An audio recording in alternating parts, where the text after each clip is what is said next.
প্রতিবেশীকে বাবা সাজিয়ে ভোটার লিস্টে নাম। কাকদ্বীপের তৃণমূলের জেলা পরিষদের সদস্যের বিরুদ্ধে এমনটাই অভিযোগ, যা মানতে নারাজ শাসক নেতা। কমিশনের কাছে অভিযোগ দায়।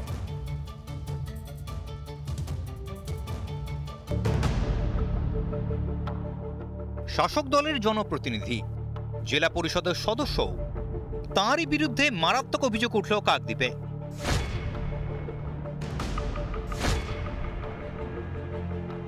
কাকদ্বীপের প্রতাপাদিত্য গ্রাম পঞ্চায়েত এলাকার বাসিন্দা বাসুদেব দাস। তার অভিযোগ, 2002 সালে তাঁকে বাবা সাজিয়ে ভোটার তালিকায় নাম তোলেন জেলা পরিষদের সদস্য সঞ্জয় দাস। বর্তমানে এসআইআর আবহে তিনি তা জানতে পারেন। এ নিয়ে বিডিও এসডিও নির্বাচন কমিশনের কাছে অভিযোগ জানিয়েছেন বাসুদেব। সঞ্জয় দাস কেউ নয়? না, উনি আমার কেউ না। উনিকে আমি চিনি না, জানি। উনি জানতে পারলেন কখন? জানতে পারে এনআরসি শুরু হওয়ার সময় আমি জানতে পারলাম। ও সেই 2002 সালেই কি নাম যখন তোলে? হ্যাঁ, ও তো তুলেছে, আমরা জানিনি। আমরা তো আর ঘাটিনি অফিসের মধ্যে।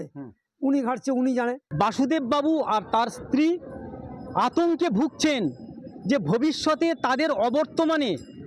তাদের অবর্তমানে যদি সঞ্জয় বাবু ওই প্রমাণপত্র নিয়ে তাদের সম্পত্তিতে ভাগ বসান।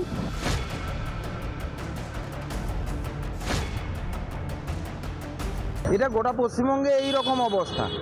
এটা মমতা ব্যানার্জির অনুপ্রেরণায় হয়েছে। বাসুদেব বাবু একজন সাধারণ গ্রামের মানুষ, তিনি এত কিছু জানেন না। ওনাকে এই রকম ভুয়ো বা কথাবার্তা বলে অথবা তাকে না জানিয়ে এই রকম অবৈধ ভোটার কার্ড করেছে।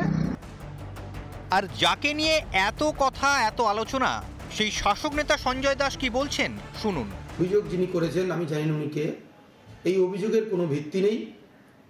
এটা সম্পূর্ণ রাজনৈতিক অভিসন্ধি। একটা মানুষকে হ্যাকেল করা ছাড়া আর কোনো কিছু নয়।